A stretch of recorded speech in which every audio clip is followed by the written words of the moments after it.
बहुत बहुत स्वागत है। और गॉड वुमन जो फिल्म आने वाली है, शॉर्ट फिल्म है, क्या कहना चाहेंगे? सबसे पहले फिल्म के बारे में बताइए और आपके किरदार के बारे में बताइए हमारी ऑडियंस को। God woman is basically a message, a social message, and it's also about a women's journey और कैसे हर वुमेन में एक इनर स्ट्रेंथ होती है जो कई बार वो सर्कमस्टेंस की वजह से या किसी वजह से उभार के नहीं ला पाती है बाहर।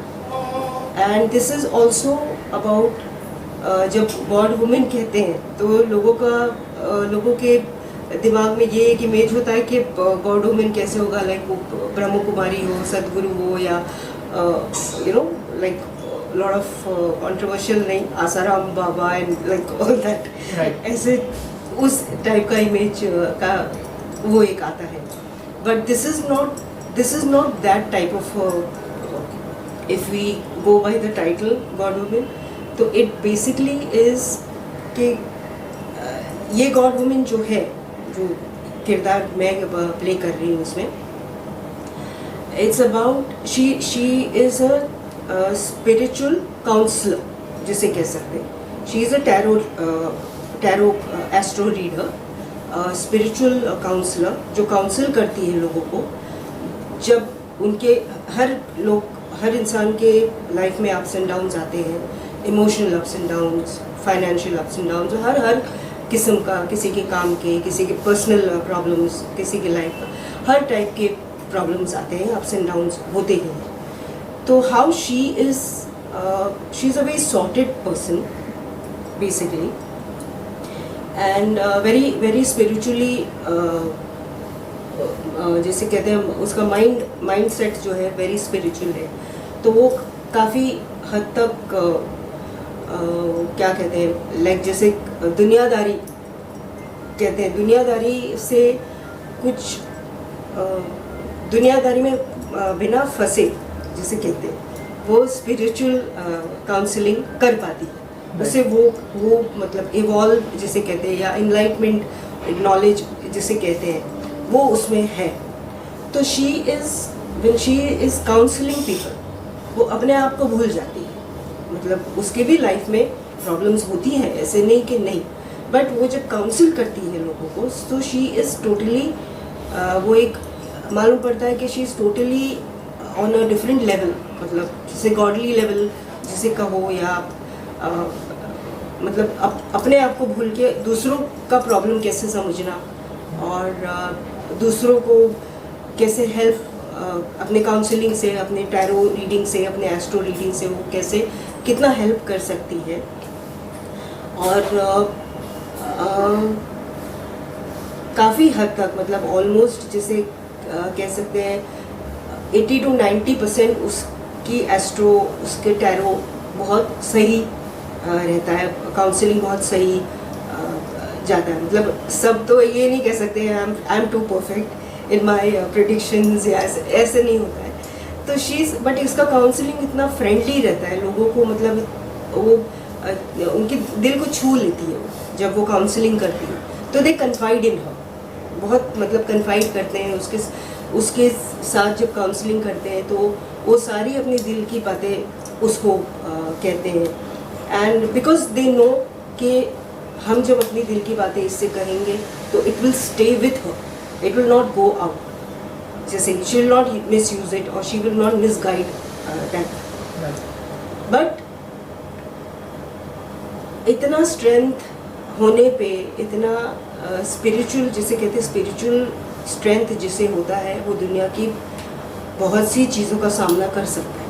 मतलब वो इतना वीक नहीं होता है इंसान, अगर स्पिरिचुअली आप स्ट्रांग होते हो तो। जिसे कहते हैं प्रेयर्स में, दुआओं में बहुत असर होता है।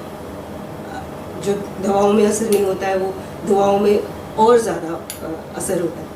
और कहते हैं कि आप अगर भगवान से मांगो तो भगवान सब कुछ दे सकते हैं, लेकिन सच्चे दिल से आपको अगर आप चाहो, आप मांगो, और आपकी स्ट्रेंथ उससे ही आती है, प्रेयर्स से आपकी स्ट्रेंथ आती है। तो this is basically she has found herself, she has found her strength in this spiritualism, you know. ऐसा नहीं कि वो अपनी दुनियादारी से हटकर स्पिरिचुअलिज्म कर रही है, नहीं, वो अपनी दुनियादारी में भी है, अपनी दुनिया को संभालती है। She is a married women and she is a working independent women, वो भी दुनियादारी भी संभालती है। And she is handling her married life also, she is handling her professional life also. At the same time she is helping people through her knowledge of spiritual counseling, through astro and tarot reading and all. बहुत सी बार हम खुद जब बहुत problems में आते हैं तो हमें कुछ सूझता नहीं है कि हमारे फ्रेंड्स को भी हम कभी नहीं कह पाते हैं या फैमिली से शेयर नहीं कर पाते, तो हम या कोई जैसे साधु बाबा, साधु संत या कोई स्पिरिचुअल गुरु, उसके पास भागते हैं या अपनी कुंडली दिखाते हैं या एस्ट्रोलॉजी दिखाते हैं एंड कि वहाँ से कुछ हेल्प मिले लाइक। सो अल्टीमेटली वो हेल्प हमारे माइंड के पीछे वी नो कि एस्ट्रोलॉजी टैरो एक ऐसी चीज़ है जो स्पिरिचुअलिज्म से कनेक्टेड है। It is not connected with this world का जैसे बोलते हैं, वो भगवान से कनेक्टेड होती है, तो हम उनके पास भागते हैं।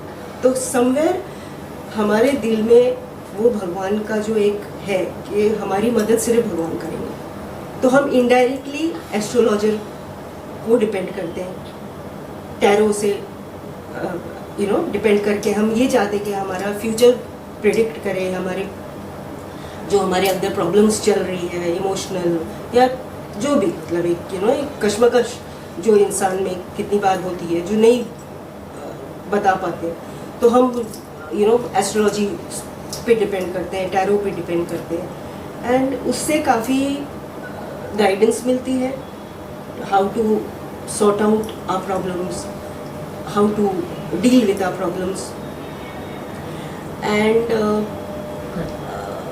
काफ़ी हद तक स्पिरिचुअलिज्म जो है कम्स इन आवर मतलब हमारी हेल्प के लिए स्पिरिचुअलिज्म काफ़ी हद तक हमारी ज़िंदगी में डोमिनेट करता है। मैम एज एन एक्टर मतलब जैसे आपने प्रिपरेशन तो मुझे लग रहा है कि बहुत अच्छी की है, जिस तरह से आपने बात की, तो थोड़ा सा बताइए प्रोसेस के बारे में कि कितनी प्रिपरेशन करनी पड़ी, क्या किसी एस्ट्रोलॉजर से मिले थे और आप कितना बिलीव करते हैं इस चीज़ में? एस्ट्रोलॉजी से yes, of course I am very interested in, blindly तो बिलीव नहीं करते हैं, but I am very interested in astrology, tarot and basically philosophy of life जिसे कहते हैं। I am basically a very philosophical minded person. मेरा नज़रिया life के ऊपर खुद पर्सनल भी बहुत फिलोसफिकल है, बहुत लॉजिकल प्रैक्टिकल है and I do believe that कुछ हद तक एस्ट्रोलॉजी काम करती है, इट वर्क्स, बट ऐसे भी नहीं है कि you should blindly believe it, like ठीक है, यू गेट, आपको उस चीज़ से नॉलेज मिलती है, वो आप अपने लिए बेनिफिट आपको होता है, आप उससे हेल्प ले सकते हैं, but don't depend blindly on it. बस मैं सबसे यही कहती रहती हूँ कि अगर आपको डिपेंड होना भी है तो आप अपने अंदर जो एक ताकत है, स्पिरिचुअल की ताकत, उस पर आप डिपेंड रहिए, वो आपको ज़िंदगी में हर तकलीफ से पार कराते जाएगा। एंड फॉर दैट ये रोल जब मुझे सुनाया गया, जब मुझे ये जब रोल का ऑफर आया, आई वॉज टोटली टोटली मुझे ये करना है, I want to do it. मतलब मैं अपने आप को उस रोल में ऑलरेडी देख रही थी कि I can justify it, I can do it